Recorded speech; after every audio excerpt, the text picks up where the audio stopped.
नमस्कार दोस्तों, आप सभी को निर्जला एकादशी की हार्दिक शुभकामनाएं।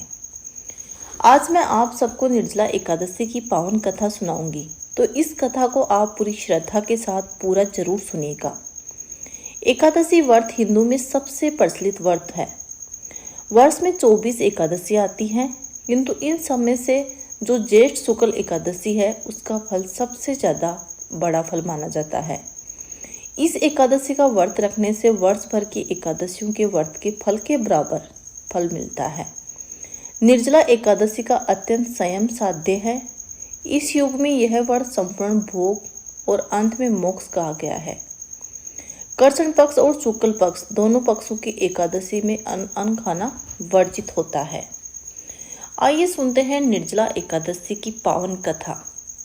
निर्जला एकादशी व्रत का पौराणिक महत्व और व्याख्यान कम रोचक नहीं है। जब सर्वज्ञ वेदव्यास ने पांडवों को चारों पुरुषार्थ धर्म, अर्थ, काम और मोक्ष देने वाली एकादशी का व्रत संकल्प करवाया था, तब युधिष्ठिर ने कहा था कि जनार्दन, ज्येष्ठ मास के शुक्ल पक्ष की एकादशी पड़ती है, कृपया उसका वर्णन हमें सुनाइए। भगवान श्री कृष्ण ने कहा कि हे राजन, इसका वर्णन परम परमात्मा सत्यवादी नंदन व्यास जी करेंगे, क्योंकि ये संपूर्ण शास्त्रों के तत्वज्ञ और वेद वेदांतों के विद्वान हैं। वेद व्यास जी कहने लगे कि कृष्ण पक्ष और शुक्ल पक्ष दोनों पक्ष को एकादशी में वन खाना वर्जित है। द्वादशी के दिन स्नान करके पवित्र हो और फूलों से भगवान केशव की पूजा करें। फिर नित्य क्रम समाप्त होने के पश्चात सबसे पहले ब्राह्मणों को भोजन देकर अंत में खुद को भोजन करना चाहिए। ये सुनकर भीमसेन बोले, परम बुद्धिमान पितामह है, मेरी एक उत्तम बात सुनिए। राजा युधिष्ठिर, माता कुंती, द्रौपदी, अर्जुन, नकुल और सहदेव ये एकादशी को कभी भोजन नहीं करते तथा मुझसे भी हमेशा यही कहते हैं कि भीमसेन, तुम एकादशी को खाना मत खाया करो।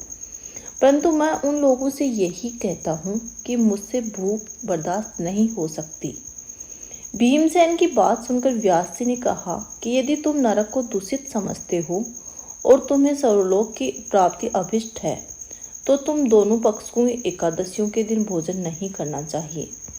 भीमसेन बोले, महाबुद्धिमान पितामह, मैं आपके सामने सच कहता हूँ, मुझसे एक बार भोजन करके भी व्रत नहीं किया जा सकता, तो फिर उपवास करके मैं कैसे रह सकता हूँ। मेरे उदर में व्रक नामक अग्नि सदा प्रज्वलित रहती है, अतः मैं बहुत अधिक खाता हूँ तभी ये शांत होती है। इसलिए महामुनि, मैं पूरे वर्ष भर में केवल एक ही उपवास कर सकता हूँ, जिससे स्वर्ग की प्राप्ति सुलभ हो और जिसके करने से मैं कल्याण का भागी हो सकूं।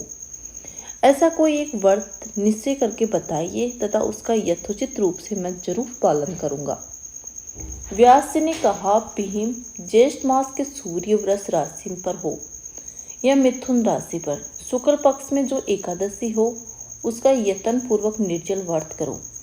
केवल कुल्ला या फिर आचमन करने के लिए मुख में जल डाल सकते हो, उसको छोड़कर किसी भी प्रकार का जल विद्वान पुरुष के मुख में ना डालें, अन्यथा व्रत भंग हो सकता है। एकादशी को सूर्योदय से लेकर दूसरे दिन के सूर्योदय तक मनुष्य जल का त्याग करे तो ये व्रत पूर्ण होता है। उसके बाद द्वादशी को प्रभात काल में स्नान करके ब्राह्मणों को विधि पूर्वक जल और सुवर्ण का दान करे। इस प्रकार सब कार्य पूरा करके जितेंद्रिय पुरुष ब्राह्मणों के साथ भोजन करे। वर्ष भर में जितनी एकादशियां होती हैं, उन सब का फल निर्जला एकादशी के पालन मात्र से ही मनुष्य प्राप्त कर लेता है। इसमें तनिक भी कोई संदेह नहीं है। शंख, चक्र, गदा धारण करने वाले भगवान केशव ने मुझसे कहा था कि यदि मानव सबको छोड़कर एकमात्र मेरी शरण में आ जाए और एकादशी का निहार करे तो सब पापों से छूट जाता है।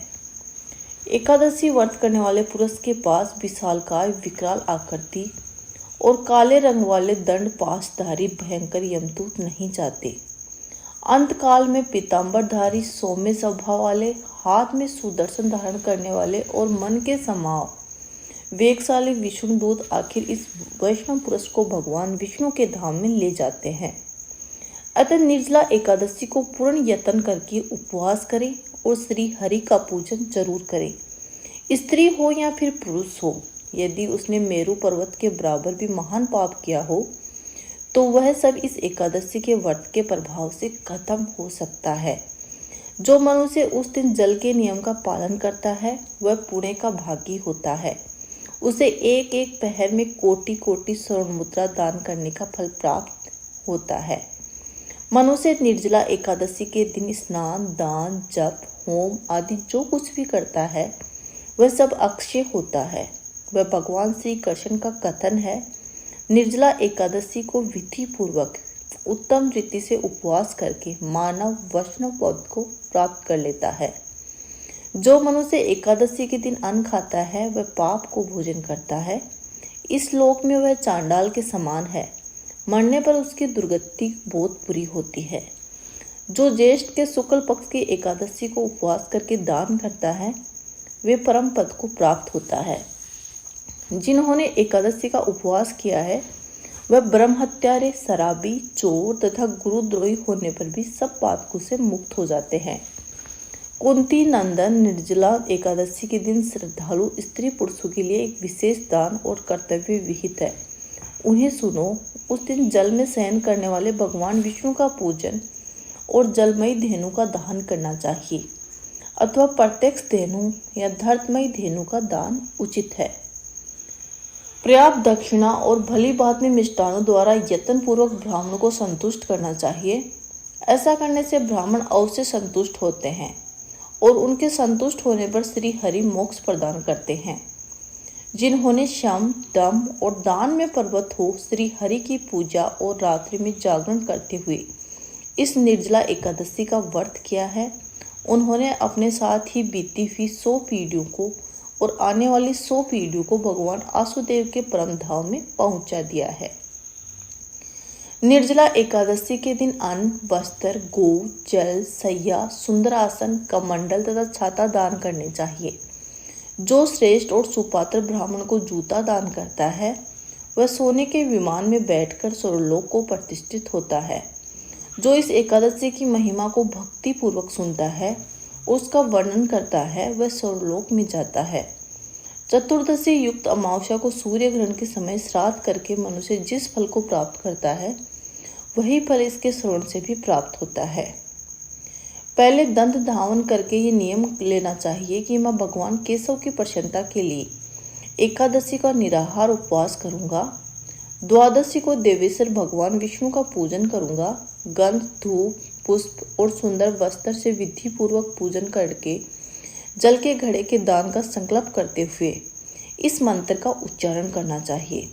संसार सागर से तारने वाले हे देव हृषिकेश, इस जल के घड़े का दान करने से आप मुझे परम गति को प्राप्ति करवाइए। भीमसेन, ज्येष्ठ मास के शुक्ल पक्ष की जो शुभ एकादशी होती है उसका निर्जल व्रत करना चाहिए। उस दिन श्रेष्ठ ब्राह्मणों को शक्कर के साथ जल के घड़े दान करने चाहिए। ऐसा करने से भगवान विष्णु के समीप पहुंचकर आनंद का अनुभव प्राप्त करता है। उसके पश्चात द्वादशी को ब्राह्मणों को भोजन कराने के बाद खुद को भोजन करना चाहिए। इस प्रकार पूर्ण रूप से पाप नाशिनी एकादशी का व्रत होता है। ये सब पापों से मुक्त हो आनंदमय पद को प्राप्त होता है। ये सुनकर भीमसेन ने इस शुभ एकादशी का व्रत प्रारंभ किया। तब से ये लोक में पांडव द्वादशी के नाम से विख्यात हुई। इस एकादशी का दूसरा नाम भीमसेनी एकादशी भी है। ज्येष्ठ शुक्ल एकादशी के दिन ही भगवान श्री कृष्ण ने देवी रुक्मणी का हरण किया था, अतः यह एकादशी रुक्मणी हरण एकादशी के नाम से भी जानी जाती है। अब हम जानते हैं निर्जला एकादशी की व्रत की जो पूजा विधि है वो किस प्रकार की जाती है। निर्जला एकादशी के दिन सुबह जल्दी उठकर स्नान करें। इसके बाद घर के मंदिर में दीप प्रज्वलित करें। भगवान विष्णु का गंगा जल से अभिषेक करें। भगवान विष्णु को पुष्प और तुलसी दल अर्पित करें। इसके बाद भगवान की आरती करें। भगवान को भोग लगाएं। भगवान विष्णु के भोग में तुलसी जरूर शामिल करें। इस दिन भगवान का अधिक से अधिक ध्यान करें। निर्जला एकादशी व्रत के नियम, जो भी दान देंगे उनके कुछ नियम हैं जो मैं आपको बताती हूँ। जो लोग 12 मास की एकादशी का व्रत नहीं कर पाते हैं उन्हें निर्जला एकादशी का व्रत जरूर करना चाहिए। इस व्रत को करने से 24 एकादशी के व्रत का जो पुण्य का फल है वो इस एकादशी का एक व्रत रखने से मिल जाता है। निर्जला एकादशी व्रत के कुछ नियम हैं। जिस दिन व्रत करना है उससे एक दिन पहले संध्या काल से ही इस व्रत के नियम शुरू हो जाते हैं। स्वस्थ रहें और संध्या काल के बाद भोजन नहीं करना चाहिए। व्रत के दिन सुबह से ही स्नान करने के बाद भगवान विष्णु को पूजन करें और पीले वस्त्र धारण करें। पूजन के बाद कथा जरूर सुननी चाहिए। निर्जला एकादशी पर जल पीना वर्जित होता है, इसलिए व्रत समाप्ति के बाद ही जल ग्रहण करना चाहिए। इस दिन व्रत करते समय किसी के बारे में भी बुरे विचार अपने मन में नहीं रखने चाहिए। इस दिन वाद विवाद से बिल्कुल दूर रहना चाहिए। हिंदू धर्म में निर्जला एकादशी का बहुत महत्व है। इस दिन चावल नहीं खाने चाहिए। इस दिन भगवान विष्णु का ध्यान कर उन मंत्रों का जाप करना चाहिए जो भगवान विष्णु के मंत्र हैं। भगवान विष्णु को तुलसी अर्पित कर सकते हैं। इस दिन का दान करने का बहुत ही विशेष महत्व होता है, इसलिए किसी भी जरूरतमंद व्यक्ति को अन्न, जल, वस्त्र आदि का दान करना शुभ होता है। जो इस दिन व्रत करते हैं उनको विशेष दान यानी कि शरबत पिलाना चाहिए लोगों को। मिट्टी के पात्र में जल भरकर उसमें गुड़ या शक्कर डालें। सफ़ेद कपड़े से पात्र को ढककर दक्षिणा के साथ ब्राह्मण को दान कर दें। एकादशी व्रत का महत्व, जैसा कि इस नाम से ही स्पष्ट होता है, निर्जला एकादशी। निर्जला एकादशी का शाब्दिक अर्थ होता है बिना पानी पिए किए जाने वाला उपवास। इसलिए भगवान विष्णु के भक्त एक दिन का उपवास रखते हैं और इस एकादशी पर पानी तक भी नहीं पीते हैं।